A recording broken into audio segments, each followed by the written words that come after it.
Hello students, मैं राघवेंद्र मिश्रा। जैसा कि अभी तक हम लोगों ने पार्ट्स ऑफ स्पीच सारी पढ़ चुके हैं। अब आगे हम आज देखते हैं आर्टिकल। ठीक है, आर्टिकल ए एन और द, मतलब ए का प्रयोग कहाँ होता है, एन का प्रयोग कहाँ होता है और द का प्रयोग कहाँ होता है। ठीक है, ये चीज़ आज हम लोग देखेंगे। तो सबसे पहले ये बताइए कि आर्टिकल जो हमारे हैं कितने प्रकार के होते हैं। आर्टिकल जो होते हैं दो होते हैं। ठीक है, आर्टिकल दो होते हैं। कितने होते हैं आर्टिकल? दो होते हैं। कौन कौन से? नंबर एक, इंडेफिनिट आर्टिकल, और नंबर दो क्या होता है? Definite article. ठीक है, इंडेफिनिट आर्टिकल और डेफिनिट आर्टिकल। अब इंडेफिनिट आर्टिकल में क्या होता है, मतलब इंडेफिनिट आर्टिकल जो है इसके अंतर्गत हम ए और एन का प्रयोग होता है। मतलब ए और एन का प्रयोग किसके अंतर्गत होता है? इंडेफिनिट के। और डेफिनिट के अंतर्गत केवल द का प्रयोग होता है। ठीक है, अब चलिए हम बताते हैं किसमें ए प्रयोग होता है, मतलब किन वाक्यों में ए प्रयोग होता है, किन वाक्यों में एन प्रयोग होता है, किन वाक्यों में द का प्रयोग होता है। तो इसमें कुछ बताना है नहीं, वैसे भी आप लोग सब जानते ही हैं। जिन वाक्य इसमें क्या कहते हैं, मतलब ए का प्रयोग, ए का प्रयोग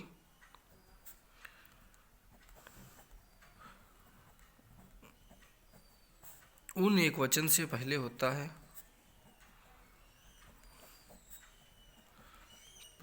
है, जिनका उच्चारण वावेल, मतलब स्वर। वावेल इंग्लिश में क्या कौन से होते हैं? ए, ई, आई, ओ, यू। जिनका उच्चारण वावेल से ना हो। ठीक, मतलब जिन जो हम बोलते हैं तो जिनके पहले वावेल, मतलब वावेल नहीं आता है, उनमें हम ए लगाते हैं। जैसे कैट है तो कैट के सबसे पहले क्या है? सी है, तो इसके आगे क्या लिखेंगे? ए। ठीक है, बैट है, बैट में क्या है? बी, वावेल है नहीं है तो ए लिखेंगे। ठीक है, और मान लीजिए कॉपी, कॉपी के पहले क्या है? सी है तो क्या लिखेंगे? ए लिखेंगे। समझ में आ गया? ऐसे होता है इसमें। ठीक, और अब इसी में आयन, आयन का प्रयोग में आयन कहाँ होगा? अब जिसमें सबसे पहले क्या होगा? ए, ई, आई, ओ, यू शब्द होगा। जैसे एप्पल है ना, एप्पल है तो इसमें क्या लगेगा? ए पहले है तो क्या लगेगा? An apple. ठीक है, एलिफेंट तो ये क्या हो जाएगा? An elephant. ठीक है, ये चीज़ समझ में आ गया। अब हम आते हैं, ये तो हमने पता कर लिया इसमें ए और एन में ये हो गया। ठीक है, अब द पे डेफिनेट आर्टिकल जो है। ठीक है, तो द का प्रयोग या हम डाल देते हैं सीधे सीधे डेफिनेट आर्टिकल। ठीक है, अब देखो द का प्रयोग कहाँ कहाँ होता है।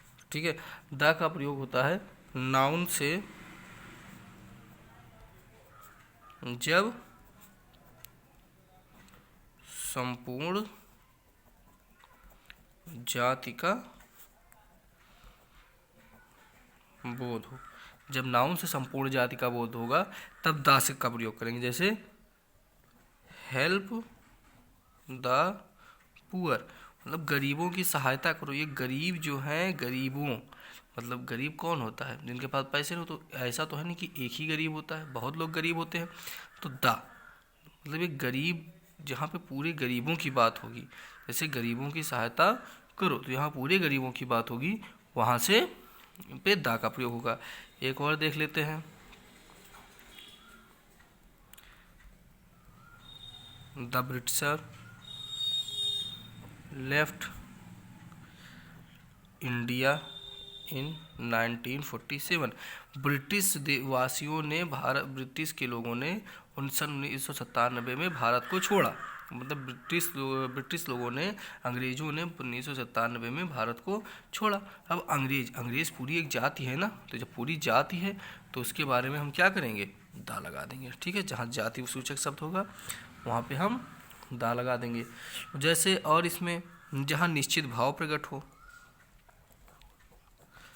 निश्चित भाव प्रकट हो, जैसे द स्कूल हो गया, ठीक है, द बुक हो गया। ठीक है, और जहाँ पे सुपरलेटिव डिग्री आ जाए, जहाँ पे सुपरलेटिव डिग्री का प्रयोग हो जाए, जैसे द बेस्ट गर्ल। चलिए इसको पूरा कर देते हैं। Radha is the best girl और ऑफ हर क्लास, मतलब राधा अपनी कक्षा की सबसे होनहार लड़की है। ठीक है, या सबसे अच्छी लड़की है। तो यहाँ पे सुपरलेटिव मतलब सुपर, बहुत अच्छी, जहाँ पे बहुत अच्छी बात होने लगी। जैसे बेस्ट गर्ल, राधा एक अगर लड़की होती तो दा ना लगता, लेकिन बहुत अच्छी लड़की है इसलिए दा लग गया। ठीक है, इसके बाद में ऐसी चीज़ें जो दूसरी नहीं हो, मतलब एक ही हो दुनिया में, जैसे अद्वितीय वस्तुओं के लिए, अद्वितीय वस्तुओं एवं दिशाओं के लिए। अब जैसे द गंगा, गंगा, गंगा नदी जो है वो दुनिया में एक ही तो है, एक ही है ना, तो इसके पहले क्या लग जाएगा, द गंगा। दिशाओं में जैसे ईस्ट, ईस्ट माने क्या होता है, पूरब, वेस्ट, नॉर्थ, साउथ, चार दिशाएं जो होती हैं, चारों दिशाओं में के पहले क्या लगता है, इनके सबके पहले में दा लग जाता है। ठीक, क्योंकि ये दिशाएं एक ही बात है, पूरब पश्चिम उत्तर ऐसा तो नहीं, ये पूरब है, ये दूसरी एक और पूरब अलग कहीं है, एक ही है ना, तो यहाँ पे दा लग जाएगा।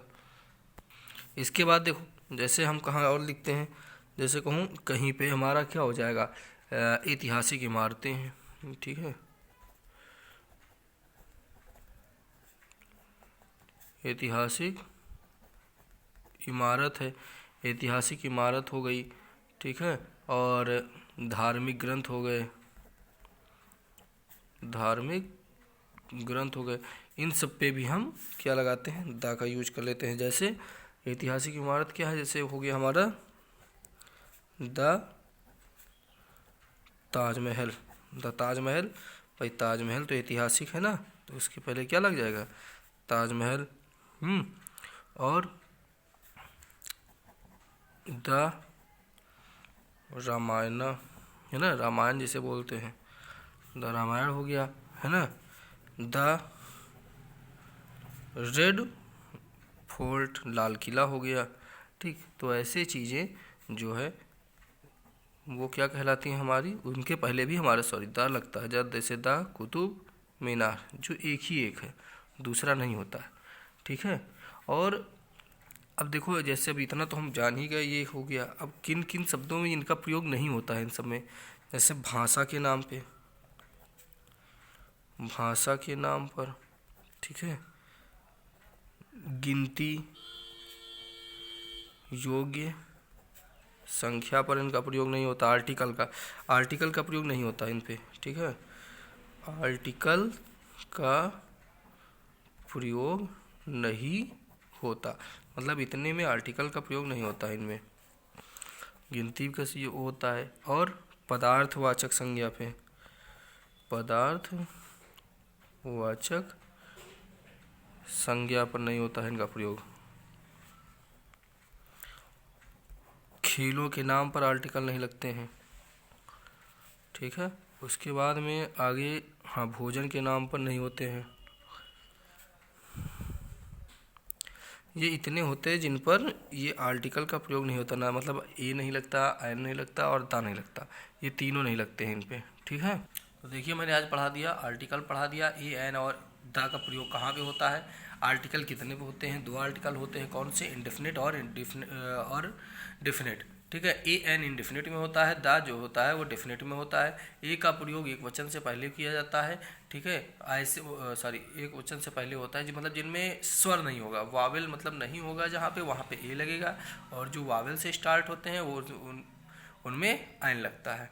ठीक है, इसके बाद में फिर डेफिनेट आर्टिकल में नाउन से जो संपूर्ण जाति का बोध कराते हूँ, जैसे ब्रिटिश मतलब अंग्रेज हो गया पूरा, अंग्रेज एक जाति सूचक है तो इनमें लग गया। ठीक है, स्कूल पे बुक किताबों पे लग जाएगा, जहाँ पे सुपरलेटिव डिग्री होगी वहाँ पे हो जाएगा। जैसे द गंगा हो गया, यहाँ पे द का प्रयोग, ऐसी जगह पे द का प्रयोग होता रहता है। कहाँ पे नहीं होता है ये भी मैंने बता दिया। तो आज की क्लास इतनी रहेगी, बाकी आप सभी लोग बढ़िया अच्छे से पढ़ाई कीजिए। ठीक है, और जो भी समस्या आ रही है वो पूछते रहिए। ठीक है।